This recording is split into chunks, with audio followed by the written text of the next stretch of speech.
Russell, thanks for joining us at the end of this first test. It all ended very quickly there. Sri Lanka wrapping up victory of Vangana with 12 wickets. For a while, when Jonathan Trott and Matt Pryor were going well, it looked as though England would get closer, might even win it. How do you assess the outcome of the first test and the performances of both teams, especially Sri Lanka? Well, outstanding from Sri Lanka's point of view because for many reasons. It's been a long time since they won a game at home.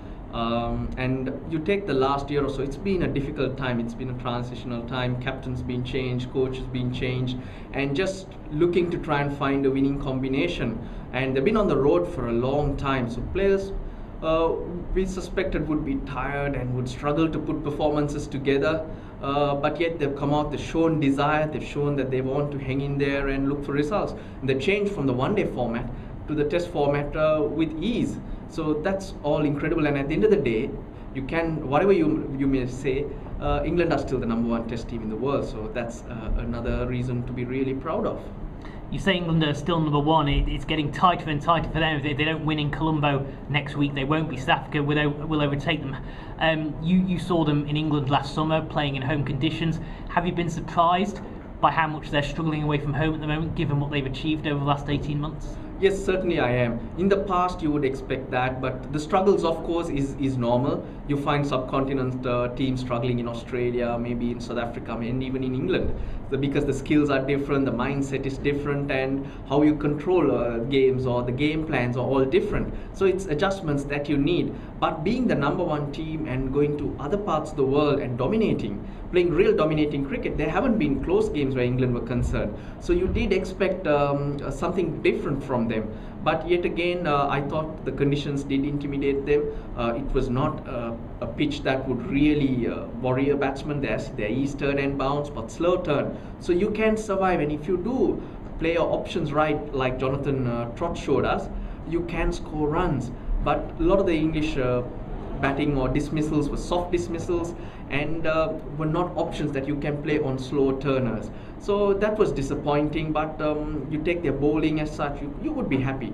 318 on the first day of a test match, you'd expect that, but it's once again like against Pakistan, it's the batting that has really let them down. So really surprised that they've gone down. Expected much more from them, especially in the first innings. Second innings, you would have thought Cook and Strauss threw their wickets away, but a great fight in the middle. But Sri Lanka knew that once a wicket will come, there will be an opportunity to put pressure on the others. So they kept hanging in there. There was criticism of Jayawardene as the time went on that he was sitting back and England were getting close, but he knew exactly what he was doing. He had his the easy shots covered, and he had the catchers in those places where he thought the catchers would go. But Trott and Pryor were playing really well, and they were milking the bowling. But Jayawardene stuck to his plan, and credit to him, he stayed calm, he believed in what would happen. A freak dismissal for Pryor, but Tirimana, I must make mention of that, because right throughout the test match, he's been outstanding in front, especially because he's not shied away. He's watched that bat all the while, tried to get in the way throughout the test match, and when Sri Lanka really needed it, he was able to bring out one beauty. That turned things around, and Trott's dismissal. Jayawardene stuck with it. Trott was picking up runs, but it was a matter of time that one would go in the air, and that's exactly what happened.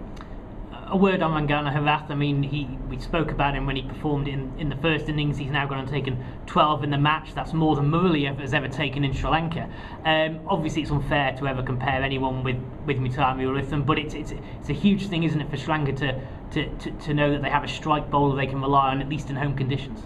Well, for sure. And what stands out about him is that he just goes about his business and does not worry about anything else. He's not freakish, he's not a mystery spinner, but he has a few variations and he sticks to it. Time and time again, he'll be there and thereabouts. One will turn, one goes straight through. He's got that carom ball, and he sticks to it. Of course, a little bit of help is always good off the pitch to dominate a game. And he just keeps going on. The pressure doesn't seem to get to him because the expectations are different, and he's improving on his average after Murali, or games that he's played without Murali.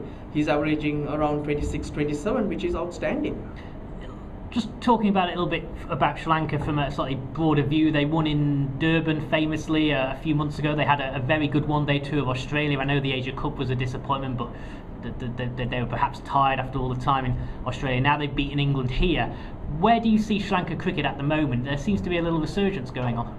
Certainly, there are plenty of positives that we can look forward to. The bowlers, they're bowling as a unit. No one really who will scare the opposition, but there are bowlers who can create pressure. And given the opportunity, they'll win you matches like Rangana Herath is showing us. And over the last year, the problem has been that there haven't been runs on the board. So the moment the big boys, when I say big boys, Dilshans, Sangakaras, Jayawardenas, Samaraveeras, they put some runs on the board, there is an opportunity for Sri Lanka to win a match. And you don't need big scores. Consistently make 300 runs and you can find a way. So there is life, there is a lot of hope going forward. Youngsters are playing good. Tirimana, not with the bat, but he's shown us that he can bat, and they're all contributing. Chandimal, he's been a wonderful find, and Prasanna Jayawardena, he's a rock in the middle who helps eke out those useful runs at the end. Just a quick thought about next week. England go into it having to win to maintain number one. Sri Lanka obviously looking for their first home series or first series victory since Murali's retirement. It's playing at the ground where Sri Lanka played their first test 30 years ago. It's a while since a test match has been played there. What do you think we can expect in a few days' time at the Pisara?